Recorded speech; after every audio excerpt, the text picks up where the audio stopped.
Monday, July 17th, 2023 shall come to order. Please rise for the Pledge of Allegiance.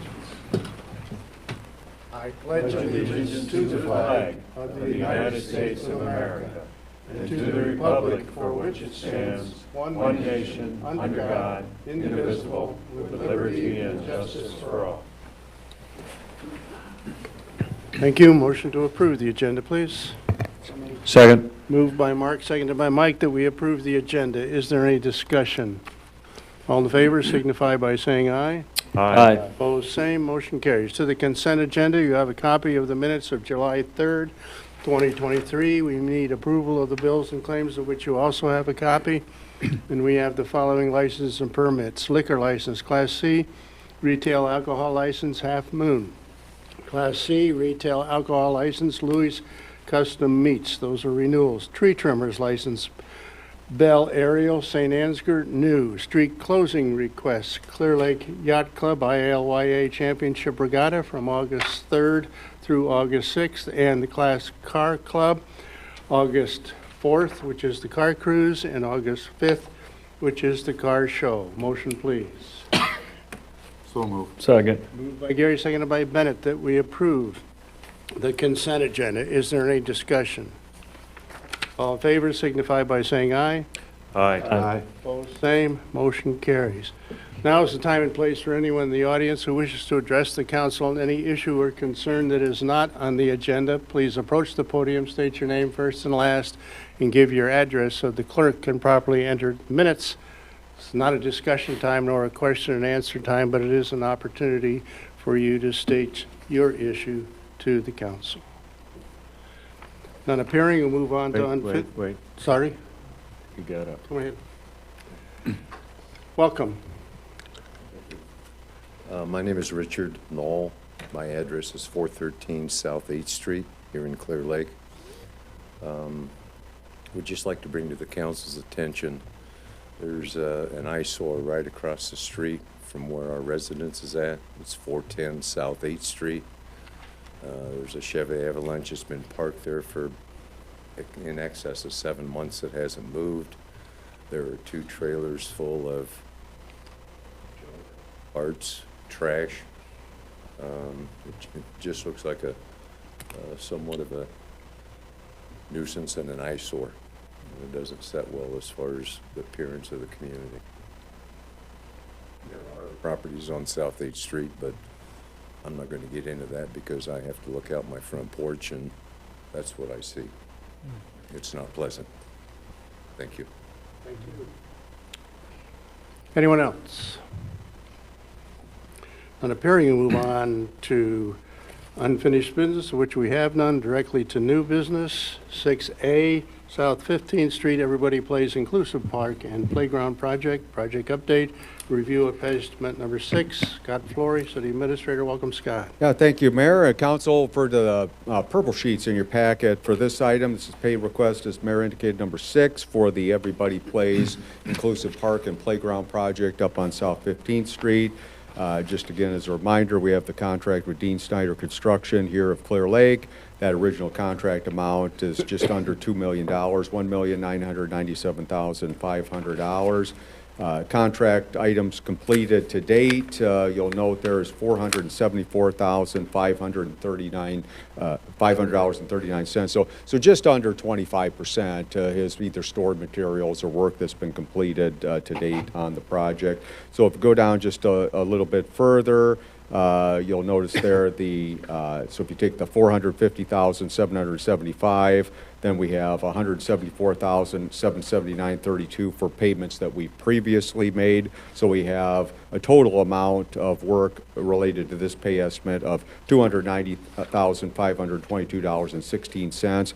There, of course, is a 5% retainage on this project, so that's the $14,526.12. So when you subtract that from the $290,522.16, you result in a net amount for this pay application of $275,996.04. So that leaves remaining on the contract $1,546,724.54. So if we flip over a page here, we'll go through this just a little bit further. On that $290,522.16 covers the items in the column that says work completed this period.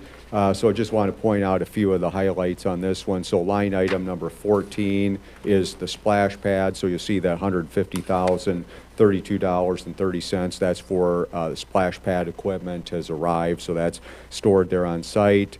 Also, 61,000 steel material has also arrived, so that's there on site. That's almost $62,000. The masonry work, if you've been by there recently, you'll see a vertical structure out there. That's the bathroom facility structure that's been erected, so that's the $14,380.75. Concrete work, that was poured up around where the playground equipment is going to go, so that's about $19,000 there. Mechanical, that's for plumbing work that was done into the new restroom structure, and then the electrical is for conduit run that they've had up there. So just going a little further onto the green sheets here, we had a construction conference. Gary, a few other guys were at that one. That was on July 11th. I just want to hit on a couple of the highlights here. Under the construction schedule, they are going to be bringing in an additional crew. If you recall, this had a project completion date, in September, so that's coming up probably faster than we might all like. But there's quite a bit of work there to do. You got about 75% of the work left to do, so they are bringing in another crew on this, try to knock out the job here in the next couple of months. I would just want to point out item C, we're coordinating delivery of the playground equipment to the job site. Of course, the storage location is the former Woodford Wheeler property here, so that's going to be coordinated to relocate that to the property for a purpose of coordinating footing and anchor locations. Again, just on the general items that were gone over, I said a minute ago, the masonry for the restrooms almost 100% complete. Structural steel is expected to start here soon. Radius for the playground equipment has been poured. And then I want to point out, Jennifer laid out for you in front of your places here tonight. We did get another donation. I want to recognize Christina Malsby for this and her family, going to make a contribution for a musical instrument that would go on the location. This is called a marimba, and you tap on it just like a xylophone, so to speak, and plays music, but it's specially designed for this kind of a park. So. And so that was a very nice contribution from her and her family. So I just wanted to point that out, and they made that contribution to the city. So we'll purchase that equipment with those funds. And then we're also going to start meeting weekly now on the job here. Naverto is done now with the sewer installation, and that's probably about it. So I don't have anything further on that pay application unless anybody has any questions. I'd be happy to answer those. So. Council, any questions for Scott? Yeah, just a couple things. Thank you for kind of breaking that down. Yep. That's helpful because, we do a lot of planning on these things. We have a schedule that usually leads up to starting and a finish date, and sometimes what's going on in the middle, we're kind of like lost balls in high weeds on that. And it's helpful to have this. So I would get a sense that if they're bringing in another crew, maybe they're not progressed or haven't progressed quite as far as they had hoped to by this point. I think that's fair. Yeah. And one other quick comment. The musical instrument.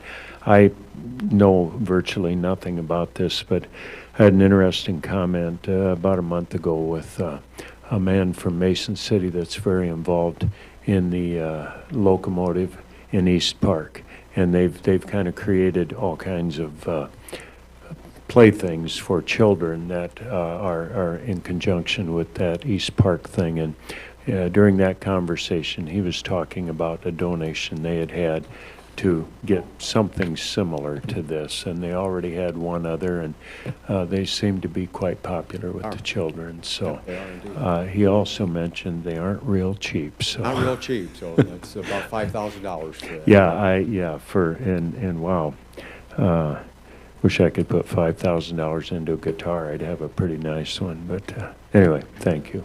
Well, you need to put a collection plate out on your front porch when you're playing. Well, yeah, I I did. know the crowds are small, but. Yeah. Now, having brought that up, I was playing one night on the front porch, and some young man came up and dropped $2 on the step, and I thought, well, I'm $2 ahead of where I was before. So When we see him out there playing, we're going, usually walking on his side of the sidewalk, and I told my wife, I said, let's get over the other sidewalk, you'll want some money, so. it's the best free show in town. Any other questions? Council, thank you, Scott. Therefore, entertain a motion to approve pay estimate number 6 with regard to the South 15th Street Everybody Plays Inclusive Park and Playground Project in the amount of $275,996.04 to Snyder Construction. Motion, please. So moved. Second. Moved by Dana, seconded by Mike, that we approve pay estimate number 6. Is there any discussion? All in favor signify by saying aye. Aye. Opposed, same. Motion carries. 6B, professional services proposal with Merit Computer Services of Mason City for information technology consulting services. Review of request by Mike Colby, interim chief of police. Welcome, Mike. Good evening, Mayor and Council.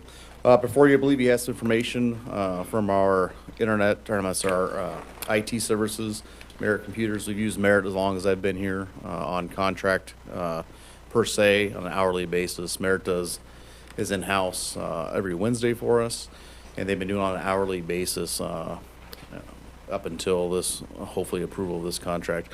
Basically, what they do for us is they provide all of our IT services throughout the city, at the Wellness Center, the Water Department, City Hall, and the PD and the FD there as needed. We have budgeted in the past for having them on site for 5 to 6 hours every Wednesday. If we go over that, we get billed a little extra. If we go under that, we save a little bit of money. But it seems like in the past with technology advancement, we were going over every week. So we were approached by Merit. They're looking to change the way they do some businesses and having some plans there. You've got the platinum, gold, silver plans there on the packet. They made the platinum plan specifically for us as their customer. We're one of their premier platinum, I suppose, customers there. And so as we looked at this plan last year, as we budgeted for our current fiscal year, they were able to provide us some services there that I think that will be citywide, that will save us some money in the long run. What this will do is it will provide us some extra security, have an on-call IT service 24/7 with no additional fees. And so we included that in the PD budget for this next year. The total budget was $32,000. The PD has about 28 computers, which makes up about $16,800 of that for the year. And then I think Scott and I were talking a week or two ago that we're looking at about 70 devices throughout the entire city, give or take a few. So that comes out right to that 32,000 mark there for the city for IT services through the whole year. It does a couple of things for us. One, it's added protection. There's some for the city in case something does go wrong on a computer or device or some malware. They're able to come in at no cost to us and deal with that. They put some additional monitoring programs on all the devices citywide that allows them to have warnings, early warnings in case there is a problem with the computer or if the CPU is starting to go bad, so we can get ahead of those problems so we don't lose data if something does just go out on us. And then a couple of added benefits there that I would say for us is with the additional security that we would get there, it allows our officers to like go out to the wellness center. They can do some paperwork and access all of our CAD and RMS systems here at the PD with that security that we would need to be able to do that. It gets them out of the PD doing paperwork, gets them someplace in a public, a little more visible. Even at night, they can go there 2, 3, 4 in the morning and sit there and do some paperwork. That also gives them the ability to do that in Ventura as well, which the Ventura was looked at as that being a bonus for them. So instead of having to come to the station to have access to a computer to do some of that paperwork, they're out in the community and be a little more visible. We would encourage the passing of this services agreement here with Merit. Trying to think of our notes here. I think we're gonna be just under the 70, so might be a little bit of savings there too, but I think overall, it is already a budgeted, item. We do have the money in the budget that was approved by the council for this fiscal year to cover that. We're just looking for the ability to enter the service agreement and move forward with them. We've had great service from Merit, and I think City Hall has as well. If we've ever needed something, they've been just a phone call away. I don't think you're gonna find a better service available here for the needs that the city has, that our needs are just growing, so, I would recommend approval for not just the PD, but citywide. And again, it's already budgeted there, just we'd move some numbers around. The PD's got about 50% of that used up, and the rest of it would just come out of our budget and go to the other agency or other departments in the city out of their budget, but there would be no net increase, for the budget this year with this approval, if you choose to do so. Any questions on it? I know I kind of rattled through that. There's a lot of technical stuff there in the background, but I don't want to go through all of it and bore you to death. I assume the PD is up to date now and all the technology that they need at the present time. As of 3 o'clock on Thursday, we went live with all of our new technology with the body-worn cameras and everything, and this would help us with that security as well, also being CJIS compliant, which is a federal standard for all of our computers in the cars and everything. We are up to date, but this would maintain that going forward. So that's good news. Yeah. Yeah, there's a lot of technology there, from having 20 body cameras, 6 in-car video cameras, talking to a server someplace else that then gives the officers access to access that server from a car or a computer at the station or someplace, and be able to look at that information data and be CJIS compliant and be able to have it secured. I mean, that's a lot of devices talking together too. So Merit's been a huge help in that, and we wouldn't be where we're at without them today. So I would, again, because of that, recommend approval of the contract agreement. And the security of our own officers, yeah, as well. Yeah, no, everybody's data there. It's all, that's where criminal investigations are going, is all down the data. So this is a very pertinent and important agreement for us. Any other comments, questions, council? Thank you. Therefore, entertain a motion to approve Resolution 2331, a resolution of the City of Clear Lake approving a professional services proposal with Merit Computer Services of Mason City, Iowa for information technology consulting services. Motion, please. Second. Moved by Gary, seconded by Mark, that we approve Resolution 2331. Is there any discussion? Mark? Yes. Mike? Yes. Gary? Yes. Bennett? Yes. And Dana? Yes. Motion carries 5-0, and Resolution 2331 is duly adopted. 6C, proposal from Absolute Waste Removal Incorporated for expanded curbside recycling weekly service. Intro, Mr. Flory. Welcome again. Yep, thanks, Mayor. Council, these are the yellow sheets in your packet. If you want to refer to those, I'll just go through some background information prior to doing that. Of course, for many years now, the city's contracted for recycling and yard waste and solid refuse collection with Absolute Waste Removal Service. We started that, I think, in 2007. Prior to that, of course, we had Keith Sanitation for many, many years in the community. Recently, we've had some contract discussions with Absolute Waste Removal Services on just the scope of the contract, and then that kind of led to a conversation about expanded recycling opportunities. So we asked for a proposal from them, and then later met with them to talk more about that proposal. As you know, currently recycling is done here in Clear Lake on a bi-weekly basis, so every 2 weeks. Also, we talked about changing the recycling schedule so that recycling would occur on the same date as trash collection, so a lot less confusing to people. So again, happening on the same day, provide that consistency.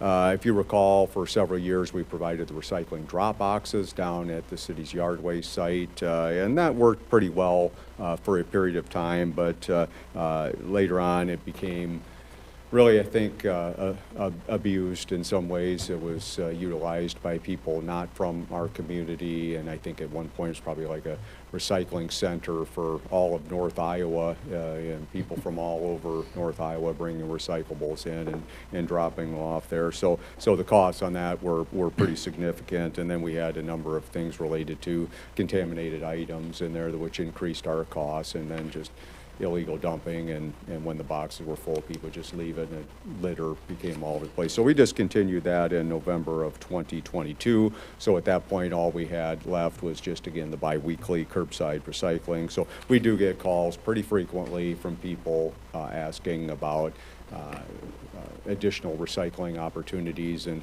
just anecdotally in talking to the office staff, I always mention when people first move here and they ask about recycling, and they ask how often it is, and when they tell them it's every 2 weeks, they can kind of sense the disappointment, because probably where they're at, it was weekly. So again, just every 2 weeks here. So again, we've negotiated a proposal that would increase that frequency in the recycling to weekly, done so at a cost that would be actually less than what we were paying back for the drop box opportunity we had for the last full year we had of that, which was fiscal year 22. So that proposal in your packet is actually less costly than what we were paying in fiscal year 22 for the drop boxes.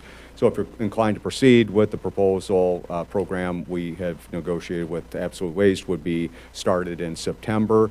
This was not something that we did have in our budget for fiscal year 24, so we would, when we go through the budget process this fall, we would have to amend the solid waste department line item to accommodate these additional costs, because it was not an FY24 budgeted item. So again, we'd have to address that during our budget sessions. Currently, we're paying $1,250 a month to Absolute Waste removal for the biweekly curbside recycling. That does not include tonnage costs, so that's on top of that. And there's some other fees on that as well. I just want to point out, too, when we start talking about these contract issues with Absolute, this was one of those items that a lot of times, sometimes these things slip through the cracks, and that hadn't been increased. We're thinking probably since when we started the contract in 1997. So it's been at $1,250 as long as anybody can remember. And I think, again, typically these contracts will contain an escalator CPI clause in them. So if you applied that to that $1,250, you'd be about double what that is today. So close to $2,500 there. To provide this additional service, we would not have to increase any fees to the residents on the utility bills. What we're taking in currently is enough to cover this. So those rates were the same when we had the drop boxes, and we had increased them at that time to cover those additional costs, so they've remained the same. So we would have enough revenue coming in that we would not have to pass on any additional cost increases to the residents to support this added service. And I did want to point out, and the folks from Absolute are here, and Dave is going to speak here in just a moment to answer any questions you might have on it. I did want to point out that they're very vested in our community. They have a shop out on 40th Street. You're probably all aware on North 40th Street there, and also are planning on building a new 8,000 square foot facility here at that location to handle recycling materials that will be transported out later on. And I think Dana had asked me when this came out in the packet, and it was a very, very good question about, you often see comments about recycling going to the landfill, and ours never did go to the landfill. So when the Mason City Recycling Center chose to no longer accept recyclables, that didn't really impact, in some ways it impacted us, but other communities that were using that were impacted by that, and their recyclables were going to the landfill in North Iowa. Ours are not. They were being taken to their facility in Ankeny, and once the Clear Lake facility gets built, maybe Dave can give an update on that, that these recycling materials would then go to this facility. So that's all I've got, unless anybody has any questions. Just a comment.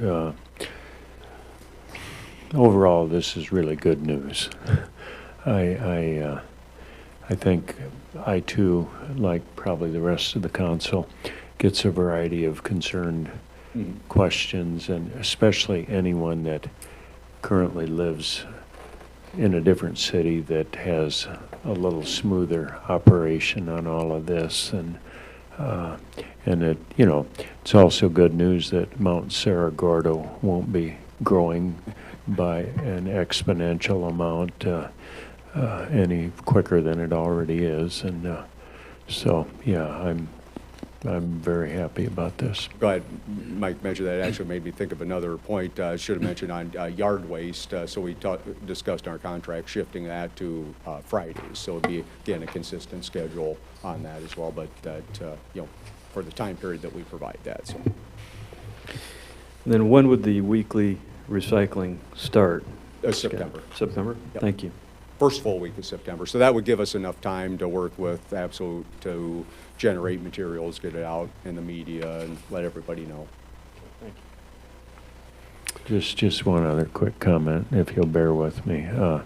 I did grow up in Clear Lake, and those of us that are a little long in the tooth in the room and did remember the dump just north of the football field, the town dump, and at that point it was quite popular to burn the garbage once in a while, and just reminiscing, I was playing in a high school football game there one night when the dump guy decided it'd be a great time to start the dump fires, and he must not have been a football fan, but the north wind was coming in, and pretty soon we were having trouble seeing across the field, and the fire truck raced out and put the fire out, but the damage was done because it kept smoking.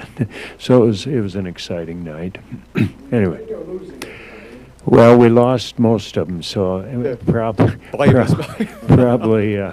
yeah. Anyway, we had a lot of fun. Won't tell you big tales about that aren't true. So. Came back, I dropped the pass. The smoke was in my eyes. It made for good excuses when you lost track of the guy you were supposed to be playing pass defense on or something. Anything else, Council? Thank you, Scott. Review by David Massey, General Manager, Absolute Waste Removal Incorporated. Welcome, David. Thank you, Mayor, Council Member. Dave Massey, Absolute Waste, 4005 7th Avenue North, Clear Lake. So just as we discussed with council a few weeks back or whatever with changes in that there and trying to make that all work, there would be, as Scott mentioned, a few changes with the routing. Currently, we pick up 3 days a week for trash and 2 days a week on recycling. So we look to split the town up in quarters, Monday through Thursday. There would be a few day changes to try to keep that a minimal impact to the residents with change, with that. But communication's key with that. We believe we'll have a map drawn up in the next few days or whatever to confirm that it's pretty well balanced between the 4 days there with that. Scott mentioned we're pouring concrete at our new recycling facility at our location on 7th Avenue North there. We hope to be operational there. We're thinking October.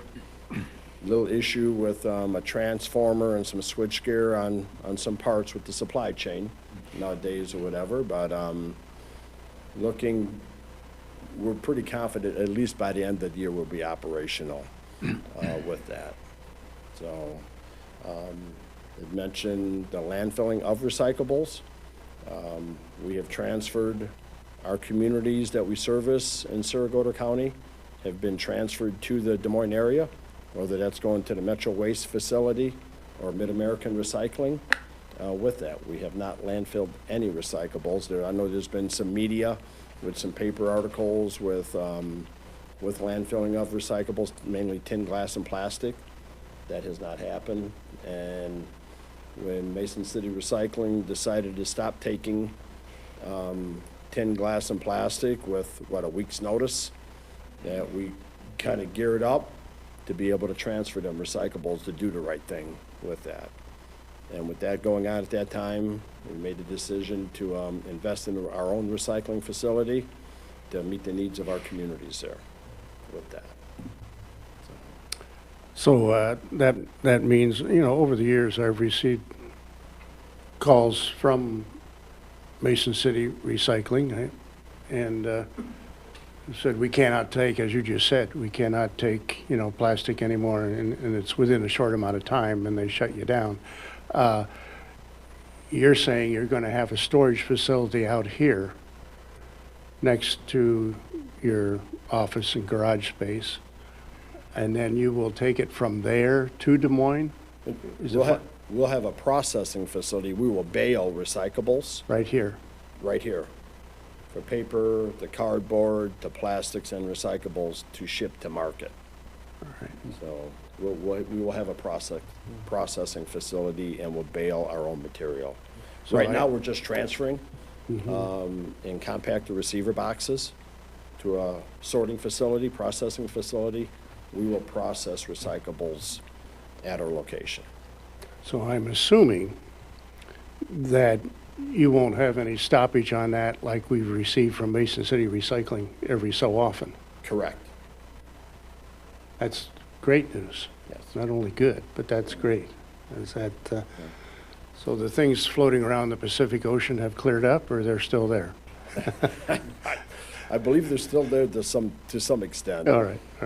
Well, so long as we don't contribute to that. They want to bring it to us, we'll process, we'll bale it. Right. We'll bail it, all right. That's really, really good news. And we're going on, in other words, every time the absolute waste truck comes along and picks up my garbage weekly, I can also put out my recyclables that same day. Correct. All right. Much like Ventura's been doing for some time now. Yeah. Who's it? Ventura? You pick up Ventura? Yep. All right. They've had weekly site Right, that's for same as quite a Ventura. while, yeah. All right, so now we'll have that opportunity as well, so that's great, Correct. okay. That will really simplify it for the residents, Mm-hmm. garbage. But there will be a change with yard waste. You know, yard waste is picked up on the same day as Right, garbage currently. Where yard waste, we will service the whole community on Friday for yard waste. So we'll have two changes there that we'll have to look at, Yes. okay. Interesting. Any other comments, questions, council? Dave, I just have a quick question. Once this facility gets too small for the load, will you build on, or is there a possibility for others to use your facility outside of Clear Lake? We upsized that, thinking that there will be some additional volume throughout the county area there. The balers probably is twice the size really what we need for current volume there or whatever, so it is, we did upsize that with the capacity of what we can process, keeping that in mind. Sure. Is there money in recycling? Yeah. It's more expensive to take it to Mason City Recycling than it is to take it to the landfill. Yeah. I mean, the commodity pricing right now is somewhat depressed there, and have seen that over the years. It has its ups and downs, kind of like the stock market. You know, there's good and there's so-so years with that. But currently, the supply and demand there with mainly cardboard is not a good time right now with that pricing. So it sounds like you're taking a little bit of a risk doing this, but the benefit for the citizens is huge Yes. because it's a demand that is frequently asked, what do we do with these recyclables? Because so many people hate to throw those plastics and cardboards into the garbage. Yeah, exactly. So we appreciate you working on it. No, and especially with going to weekly, you know, with that and the confusion and whatever, we believe there will be a pretty good uptick in volume with that.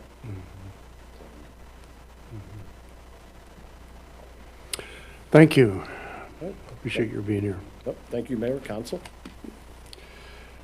For I entertain a motion to approve addendum number 3 to the contract for solid waste and recycling collection and disposal services between the City of Clear Lake and Absolute Waste Removal Incorporated regarding residential curbside recycling program. Motion, please.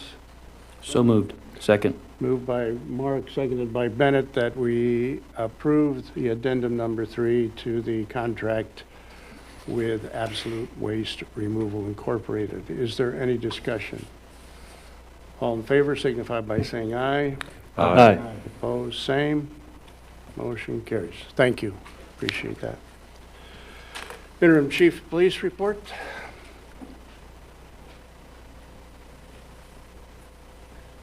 Welcome again. Council. A couple things to report. I know everybody enjoyed the 4th of July that we had. A couple of things just go over with you about the 4th of July report, and we'll get into our June monthly and one more reminder about our unticketing campaign this year.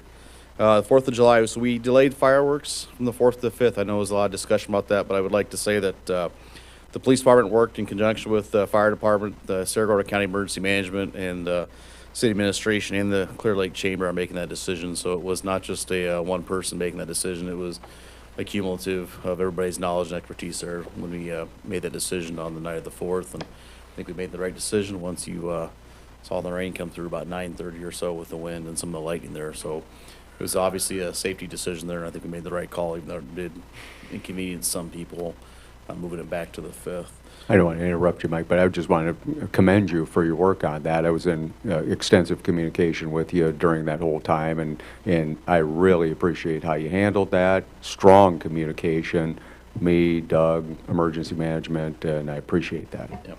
I would say National Weather Service is the other agency we had discussions with that day. So we started discussing that, I think maybe 10, 11 o'clock in the morning during the parade, and I think Scott and you and I started discussing it maybe like 1 or 2 in the afternoon, and we had some open discussions there with all those agencies, and the fire chief and I had some discussion later in the day as well. We texted back and forth and had some phone calls there, and he and I are in agreement with the recommendation with the other agencies and presented that to the chamber, and they also agreed to. So it was a unanimous decision in the end to make that delay. So hopefully it didn't inconvenience many people, but I think it was the right decision as we all discussed.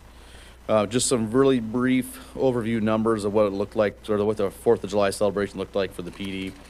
The numbers I'm going to give you are again preliminary, and they may be adjusted as we look at our July statistics.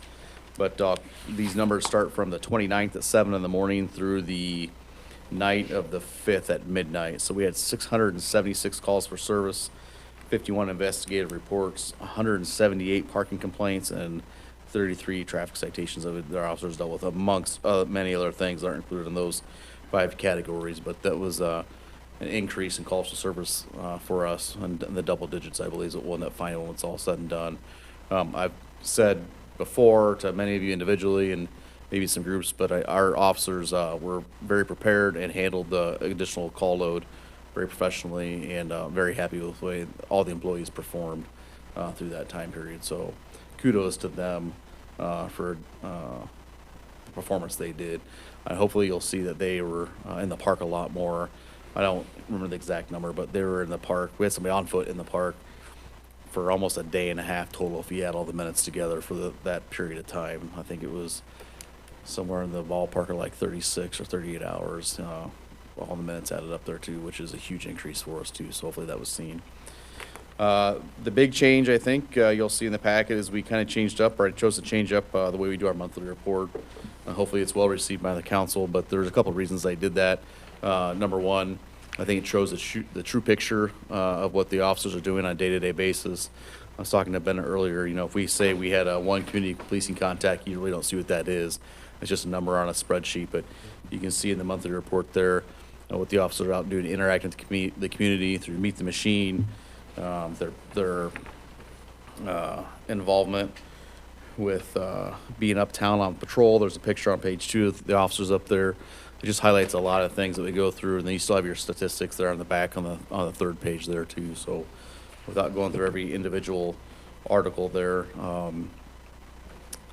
I think the officers and the employees and the dispatchers received it very well, and it gives them something to kind of build a memory or a little scrapbook for them as well to see what they did throughout their careers. They look back, and hopefully it creates a positive work environment and has people stay longer and have a long-term relationship with the city and working here too. So going through that newsletter, if there's any questions about any of the articles there, I've entertained them. I can maybe get some more detail and stuff in there. I know they're kind of short and sweet to the point, but I wanted you guys to see kind of what we were doing through the month of June. And July's, I'm looking forward to doing July's newsletter. It's a lot of work, but I think there'll be a lot of really neat things in there and to show you what we're doing. So I don't want to go through too much of it for the 4th of July, because we'll cover that in August for our July monthly report. I was just going to mention, I had good positive feedback on the officers' presence, both at the most recent Thursdays on Main, but also the 4th of July. Thought they were down, interacting with people, smiling, talking. I had 3 or 4 comments on that. I've really tried to encourage that in the last month and a half, 2 months, and I think you're probably seeing the positive outcome from that. Yeah, and thank you for the report, Chief. This is excellent, because as I said earlier to you, I mean, this tells the stories in a way and includes the statistics, which I appreciate, but I think it's a terrific way of doing it, so thank you. Clarifications on anything for anybody that I can cover? I think the addition of Officer Chiswick is very, very good. I noticed yesterday when I was in line there waiting to pick up my chicken after standing cooking chicken for 5 hours, I was backed up to beyond west of the surf or north of the surf, and I got through that whole line, got my chicken, and was back down the road in 20 minutes. And you know, Paul stood there and kind of waved people on that are trying to hook a left there and wouldn't go down and around and come back. But every time he did it, he had a big smile on his face, you know. Hope you enjoy your dinner and the whole thing as he go through. And that's exactly what we're talking about here in this as well, is that communication not only with the citizens, but within our own departments too. I think that's key that we establish that. And Yeah, I'd they agree with establish Nelson that. on that. Paul was there, same time I was there, helping people out, and I think, you know, we've wanted this community service officer for a while, and I think Paul's off to a good start with it by, again, down at these events, interacting with people, and I think people like that, yeah. Yeah, I think this is the 3rd year we've had somebody stationed there, and it's been well received. Every year we get more and more comments on it. I know Mr. Callahan and I have talked about it as well with the traffic bind that gets in front of his house down there too. And so I think having people up there and planning in advance has really helped us out a lot. So only 2 other things for you real quick, and I'll get off the mic here. The unticketing campaign is going through August, I want to say the 17th maybe now. We extended it a week, so maybe he's not registered for unticketing. I know we've covered it before, but it's a study that's going on with Iowa State to enforce positive driving behaviors as opposed to enforcing negative driving behaviors, so unticketing.org for that. And then just a staffing update for us on the 4th or the July 5th at 7 in the morning. We did have a dispatcher that resigned as well too, so we want to do different things. So Andrea Porter's no longer with us, so we are hiring a dispatcher, which I'm sure you've seen on our Facebook page and on Indeed.com, advertising for that too. So Matt's in training, doing very well. Very pleased with that hire as well too. So we will be hiring another dispatcher, going through the officers process right now with backgrounds and MMPI and CHP right now for that, and then hopefully we'll have a resolution to the officer spot here in the next meeting. We'll have a name picked out, we hope. So we're trucking along on that. Anything else, Council? Thanks. Very good. Public Work Director's report. Jeremy Kornberg, Director. Welcome, Jeremy. Mayor and Council. Just a quick update on the resurfacing project. As you know, we've done a lot of work already prior to July 1, getting the concrete PCC portion of that done. In conversations with Heartland, they had intended to start this week, but some weather things for them in some other areas held them back. So now the latest update is that they plan to start milling and patching. So we have some full depth patching where they do some extra work July 27th and 28th. And then, which allows them to just follow up immediately with the paving schedule following Monday. So I think even with them doing the milling, which was estimated to start this week, they were going to be doing patching like the week after, and then the actual overlay and the paving wasn't going to end up being until about the same time frame anyway. So it does just shorten up the I guess construction time frame, but so they have delayed the milling anyways until for a couple weeks. So other than that, no real updates. We don't have any other really projects going on. So any questions for what's going on down at Public Works? Great work on the 4th of July with your PW guys moving those barricades here, there, and everywhere, and you know, and not irritating anybody, I don't think. But the fact that the we're able to do that week after week, weekend after weekend. It's, apologize to some of the citizens for having all of that by their home, but, you know, that's Clear Lake in the summertime, and, you know, we get through it, and, yeah, thanks to those worker guys. Oh, they're yeah, the they do a ones great it. job. I think it's gotten a lot easier for us and our workers, you know, I mean, obviously setting them out each week and for all the different events, but just the collaboration with the chamber and the PD and the parks and everything, and getting, you know, plans together prior to the events, so that everybody's on the same page. It makes it a lot easier. I can put a map together, and they're pretty standardized now, so when I hand a map to the guys, there's not many questions, you know, we have everything, and everybody kind of understands what we're gonna do, so. Right. So yeah, it's just, you know, interdepartmental work and collaboration's made it a lot easier. And Yeah. So, yeah.